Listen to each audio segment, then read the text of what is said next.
तो प्रिय दर्शकों नमस्कार, बहुत बहुत स्वागत है आपका। मैं आचार्य पंकज शास्त्री और आप देख रहे हैं ज्योतिष का विशेष कार्यक्रम। और ज्योतिष के विशेष कार्यक्रम में आज चर्चा रहेगी कन्या राशि के जातक जातिकाओं की। वर्ष 2026 कन्या राशि के जातक जातिकाओं के लिए कैसा घटित होने वाला है, कौन कौन से महीनों में आपको अच्छा लाभ देखने को मिल सकता है, किस महीने हानि की संभावनाएं बन रही हैं, आपकी personal life, love life, married life और नौकरी व्यवसाय की स्थिति। इसके साथ ही बात करेंगे महत्वपूर्ण विषय इनकम की स्थिति पर। इनकम की स्थिति इस वर्ष आपकी कैसे रहेगी, क्या क्या बड़े बदलाव होने वाले हैं और कौन से माह में ये बड़े बदलाव देखने को मिल सकते हैं, इन सभी बातों पर हम चर्चा करेंगे। तो चलिए दर्शकों शुरू करते हैं। सबसे पहले आपको बता दें, जब भी वर्षफल आप देखें या कोई भी आप राशिफल देखें उसे अपनी जन्म राशि से देखिएगा, नाम राशि के अनुसार न देखें और लग्न राशि के अनुसार भी ना देखें। लग्न आपका जन्म का समय होता है और जन्म की राशि आपके प्रेजेंट को, फ्यूचर को दर्शाने का काम करती है।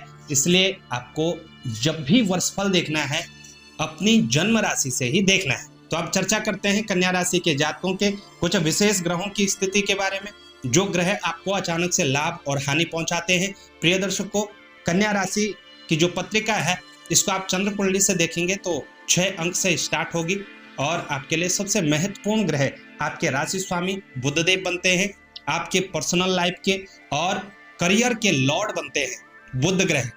तो बुध ग्रह की भूमिका बहुत महत्वपूर्ण आपके लिए हो जाती है। यानी हर जन्म कुंडली में 9 ग्रह होते हैं लेकिन एक राशि स्वामी होता है, और जो राशि का स्वामी होता है आप उसको ऐसे भी समझ सकते हैं कि वो आपके घर का मुखिया है, जिसके इशारे पर पूरे घर के मेंबर चलते हैं। तो आपकी जन्म कुंडली में जो घर है उस घर के मुखिया बुध ग्रह है और बुध ग्रह के इशारे पर ही समस्त ग्रहों की स्थिति देखी जा सकती है। इसके साथ ही देवगुरु बृहस्पति की स्थिति भी आपके लिए उत्तम होती है। देवगुरु बृहस्पति 2 केंद्रों के स्वामी बनते हैं, हालांकि केंद्राधिपति दोष बनाएंगे लेकिन बहुत सारे मामलों में आपको पॉजिटिव रिजल्ट देने का काम करेंगे। भाग्येश और धन के स्वामी शुक्रदेव की स्थिति भी महत्वपूर्ण है।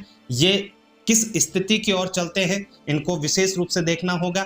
जबकि पापी ग्रहों में शनिदेव की स्थिति हर राशि के लिए बहुत महत्वपूर्ण हो जाती है।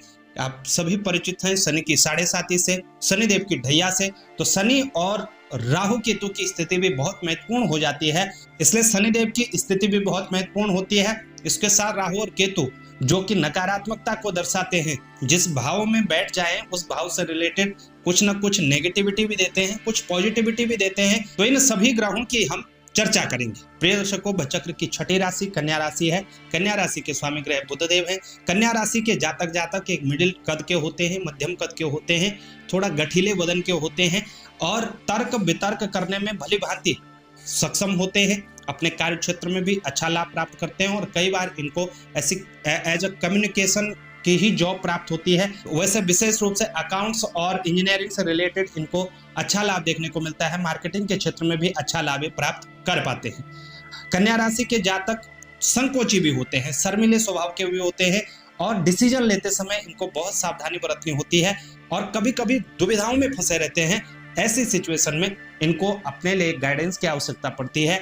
तो जब भी आप कोई महत्वपूर्ण निर्णय ले रहे हैं, कोई डिसीजन ले रहे हैं, तो वहां पर आप जो भी आपके पेरेंट्स हैं, टीचर हैं, दोस्त हैं, उनसे सहायता ले सकते हैं और फिर आप कोई डिसीजन लीजिएगा, वो आपके लिए ज्यादा बेहतर रहेगा। प्रिय दर्शकों, आप कन्या राशि के जातक हैं, आप 25, 32, 35, 36 और 42वें साल के भीतर हैं, यानी 2026 में आप इन सालों में रहेंगे। तो निश्चित ही ये वर्ष 2026 आपके कई सपनों को साकार करने वाला हो। ये जो साल है ज्योतिष शास्त्र अनुसार ये आपके भाग्योदय वर्ष है और इसमें आप जरूर कुछ न कुछ परिवर्तन कर डालेंगे। जिस योग्य होंगे उसी के अनुसार परिवर्तन होगा। अब बात करते हैं आपके वर्षफल की ओर और सबसे पहले सकारात्मक ग्रह देवगुरु बृहस्पति से ही हम प्रारंभ करेंगे। प्रिय दर्शकों, देवगुरु बृहस्पति वर्ष 2026 के भीतर 3 राशियों में संचरण करने वाले। अतिचारी गति से देवगुरु बृहस्पति संचरण कर रहे हैं। तो वैसे तो देवगुरु बृहस्पति सिर्फ साल में एक बार राशि परिवर्तन करते हैं, लेकिन इस वर्ष कोई बिरला वर्ष होता है जब देवगुरु बृहस्पति 1 नहीं 2 नहीं 3 राशियों में संचरण करेंगे। देवगुरु बृहस्पति जनवरी 2026 से लेकर के 31 मई 2026 तक मिथुन राशिगत संचरण करेंगे और जब देवगुरु बृहस्पति मिथुन राशि में होंगे तो ये आपके लिए कर्म भाव 10वें भाव के अंतर्गत होंगे। यहाँ पर देवगुरु बृहस्पति कारक होते हैं। कार्य क्षेत्र में अच्छी स्थिति होगी, नौकरी व्यवसाय में उन्नति और प्रगति की स्थिति देखने को मिलेगी। यदि आप कोई नया स्टार्टअप प्रारंभ करना चाहते हैं तो निसंकोच आपको कर लेना चाहिए। स्टार्टअप के लिए, व्यवसाय प्रारंभ करने के लिए बहुत अच्छा समय है। नौकरी परिवर्तन करना चाहते हैं इसके लिए भी आपके लिए बहुत अच्छा समय है। तो निश्चित ही कार्य क्षेत्र और नौकरी के क्षेत्र में आपको अच्छी तरक्की होगी। इसके साथ ही देवगुरु बृहस्पति की जो 7वीं दृष्टि है 4th हाउस पर है, तो भूमि, भवन, प्रॉपर्टी से संबंधित लाभ आपको देखने को मिलेंगे और प्रॉपर्टी जोड़ने का ये समय है। निश्चित ही एक कदम आप बढ़ाइए, दूसरा कदम स्वतः आपका भाग्य बढ़ाएगा और प्रॉपर्टी में आप निवेश कर सकते हैं। तो ये समय आपके लिए उत्तम रहेगा। जनवरी से लेकर के मई पर्यंत ये 5 माह जो है कार्य क्षेत्र को लेकर के बहुत बड़ा परिवर्तन करने जा रहे हैं। बहुत सारी विशेष आपकी पूरी होने वाले हैं। मन मुताबिक नौकरी आपको प्राप्त होने वाली है। तो इस समय आपको जोर लगा देना चाहिए। बशर्ते इस बात का ध्यान रखिएगा, यदि झिझकते हैं तो अपनी झिझक को, हेजिटेशन को छोड़कर आपको दमदार फैसले लेने होंगे और आप जब वो फैसले ले लेंगे तो फिर आपको रोकने वाला कोई नहीं है। निश्चित ही कार्य क्षेत्र में आपको जबरदस्त लाभ देखने को मिलेगा। प्रिय दर्शकों, फिर 1 जून से लेकर के 31 अक्टूबर देवगुरु बृहस्पति कर्क राशि में स्थित होंगे और ये वो टाइम होगा जब आपने जितना कार्य क्षेत्र में संघर्ष किया, मेहनत की, जो आपका परिश्रम है, अब उसका लाभ आपको प्राप्त होने वाला है। कर्क राशिगत देवगुरु बृहस्पति स्थित होंगे, कर्क राशि में संचरण करेंगे। अपनी उच्च राशि के अंतर्गत इनकम के कई रास्ते आपके खोल देंगे और इनकम में जबरदस्त बढ़ोतरी आपको देखने को मिलेगी।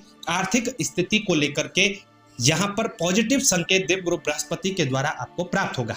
यहाँ स्थित देवगुरु बृहस्पति की जो 7वीं दृष्टि है वो पंचम भाव को देखेगी। वैसे तो 2 और दृष्टि है, 5वीं दृष्टि और 9वीं दृष्टि, उस पर हम आगे चर्चा कभी दूसरी वीडियो में कर लेंगे, लेकिन यहाँ से हम सीधा अभी 7वीं दृष्टि की बात करें तो कर्क राशि में स्थित देवगुरु बृहस्पति मकर राशि को देखेंगे, नीच राशि को। ये समय आपका आर्थिक स्थिति को लेकर के मजबूती लेकर के आएगा, लेकिन शिक्षा को लेकर के और प्रेम संबंधों को लेकर के आपको सावधानी बरतनी होगी। यहाँ पर ब्रेकअप इत्यादि के योग आपके बन सकते हैं और लव लाइफ को लेकर के आपका डिस्ट्रैक्शन हो सकता है, इसको लेकर के आपको सावधानी बरतनी होगी। यहाँ पर ब्रेकअप इत्यादि के योग आपके लिए बने हुए हैं। ये स्थिति 1 जून से 31 अक्टूबर तक रहेगी। प्रिय दर्शकों, उसके उपरांत 31 अक्टूबर के पश्चात 24 जनवरी 2027 तक देवगुरु बृहस्पति सिंह राशि के अंतर्गत संचरण करेंगे और यहाँ पर व्यवसाय से संबंधित विदेश यात्रा के योग, यात्राओं के योग, धार्मिक यात्राओं के योग, भ्रमण के योग आपको देखने को मिल सकते हैं। तो निश्चित ही ये वो समय होगा जब आपके पास कोई भी ऐसी अपॉर्चुनिटी आती है तो आपको उसको ठुकराना नहीं है, बल्कि फट से हाँ बोल करके उसका लाभ ले लेना है और आपको निश्चित ही कई यात्राओं पर जाना पड़ेगा। देवगुरु बृहस्पति की स्थिति आपके लिए अक्षरशः शुभ है और निश्चित रूप से ये शुभ परिणाम के रूप में आपको प्राप्त होगी। अब बात करें हम शनिदेव की। प्रिय दर्शकों, शनिदेव लंबे समय तक एक ही राशि में रहते हैं। लगभग 2.5 साल तक शनिदेव एक राशि में संचरण करते हैं। कभी वक्री हो जाए, मार्गी हो जाए, वो अलग बात है, लेकिन 2.5 साल तक तो शनिदेव एक ही राशि में स्थित होते हैं और उसी को ढैया का काल और 7.5 का भी जो काल होता है, ढाई करके। तो फिलहाल तो वैसे कन्या राशि पर न 7.5 है न ढैया है। वर्ष 2026 में शनिदेव की स्थिति 7th हाउस में स्थित है और यहाँ पर थोड़ा सा नकारात्मक स्थिति आपको जरूर देखने को मिलेगा। और नकारात्मक स्थिति में विशेष रूप से गृहस्थ जीवन में जो जातक है, यानी वैवाहिक जीवन में है, तो आपको संघर्ष देखने को मिल सकता है। तो यहाँ आपको इसी बात का ध्यान रखना है, धैर्य बना करके रखिएगा, एक दूसरे के ऊपर हावी होने से बचिएगा, किसी भी प्रकार के संकोच शक से आपको दूर रहना चाहिए, इस बात का भी ध्यान रखिएगा। किसी अदर पर्सन के कारण आप अपनी गृहस्थी में अशांति न लाएं, इस बात का ध्यान रखिएगा। हाँ, कभी कभार ऐसा होता है कि सुना किसी और ने, बोला किसी और ने और एक्शन आपने ले लिया। ऐसी सिचुएशन से आपको विशेष रूप से बच करके रहना है। तो गृहस्थ जीवन को लेकर थोड़ा स्थिति गड़बड़ है, सारी चीजें हमारे पक्ष में नहीं हो सकती हैं। इसलिए इस वर्ष 2026 के भीतर मैरिड लाइफ को लेकर के कन्या राशि के जातक जातिकाओं को विशेष सावधानी बरतनी है। यहाँ स्थित शनिदेव ये भी अतिरिक्त दृष्टियों से देखते हैं, लेकिन 7वीं दृष्टि सीधा आपके लग्न पर रहेगी, यानी सिर पर रहेगी। कभी कभी उल जुलूल फैसले आप ले सकते हैं, ऐसे फैसले जिससे आपको फिर घाटा हो सकता है, चाहे वो इन्वेस्ट को लेकर के हों, पारिवारिक लेकर के हों, या किसी न किसी कारण आपको दिक्कतें देखने को मिल सकते हैं। ऐसे सिचुएशन से भी आपको बच करके रहना होगा। राहु केतु की भी बात कर लेते हैं, क्योंकि अभी संपूर्ण वर्ष लगभग 5 दिसंबर तक अपनी यथावत स्थिति में रहेंगे। राहु कुंभ राशि में 6वें भाव में स्थित होंगे और केतु जो है वो 12वें भाव के अंतर्गत स्थित होंगे। जो दोनों ही ग्रह हैं इन क्रूर भाव में अच्छे माने जाते हैं, लेकिन जब भी राहु छठवें भाव के अंतर्गत आता है निश्चित ही आपको कर्जे से मुक्ति कर देता है। शत्रुओं पर आप हावी होते हैं, शत्रु आपके ऊपर हावी नहीं होते, लेकिन कभी कभी आप या तो ओवर कॉन्फिडेंस की वजह से या जिस भी कारण से हो कुछ ऐसी एक्टिविटीज कर लेते हैं जिसके कारण आप किसी कानूनी दाव पेंच में फंस जाते हैं और वहां आपको फिर दिक्कतें देखने को मिल सकती हैं और कभी कभी कारावास का योग भी देखने को मिलता है। तो ऐसी सिचुएशन से आपको बच करके रहना होगा। बिना विचारे जो कहे सो पाछे पछताए, ऐसी स्थिति ना हो, इस बात का ध्यान जरूर रखिएगा। यानी जो भी करना है विचार पूर्वक करिएगा, कहीं पर व्यर्थ का वाद विवाद करने से बचिएगा। किसी का झगड़ा, किसी का पंगा और आपने बीच में खुद को फंसा लिया, ऐसी स्थिति से आपको बच करके रहना होगा, को लेकर के सावधानी जरूर बरतिएगा। बुध ग्रह की बात करें प्रिय दर्शकों, आपके राशि स्वामी बुधदेव, और बुधदेव संचरण निरंतर करते रहते हैं तो कुछ महीनों में ये महत्वपूर्ण भूमिका भी अदा करेंगे। बुध ग्रह 26 फरवरी से लेकर के 20 मार्च तक लगभग इतने समय में वक्र गति में संचरण करेंगे। यहाँ पर आपसे कुछ गलतियां हो सकती हैं अपने कार्य क्षेत्र को लेकर के, गलत इन्वेस्टमेंट को लेकर के, भाईचारे को बिगाड़ने को लेकर के, अपने मुंह से विवादित बोल को लेकर के इस टाइम पीरियड में आपको बच करके रहना होगा। 26 फरवरी से 20 मार्च विशेष सावधानी बरतिएगा।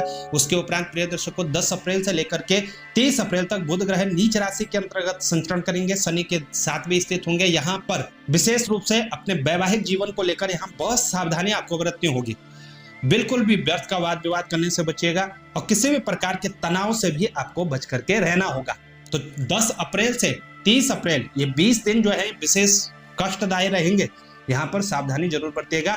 30 अप्रैल से लेकर 14 मई तक बुधदेव मेष राशि में स्थित रहेंगे और यहाँ पर आपको हेल्थ को लेकर के सावधानी बरतनी होगी।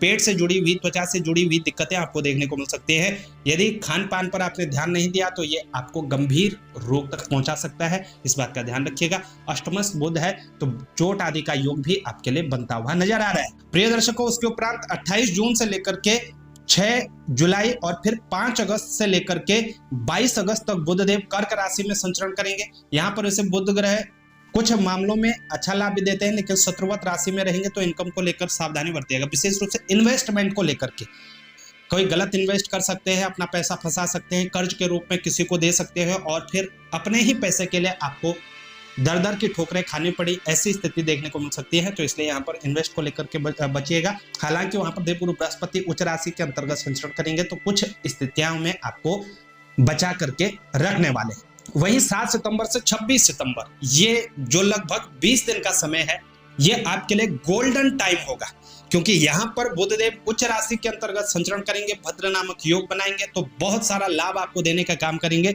एक तो कॉन्फिडेंस आपका बढ़ेगा, जो काम आपके बहुत समय से अटके पड़े थे अचानक से पूरे होने लगेंगे। नौकरी के क्षेत्र में, पारिवारिक स्थिति को लेकर के, रिलेशनशिप को लेकर के, पर्सनल लाइफ को लेकर के, स्टूडेंट हो तो स्टूडेंट को लेकर के, इनकम की स्थिति को सुधार करके रखने का काम करेंगे।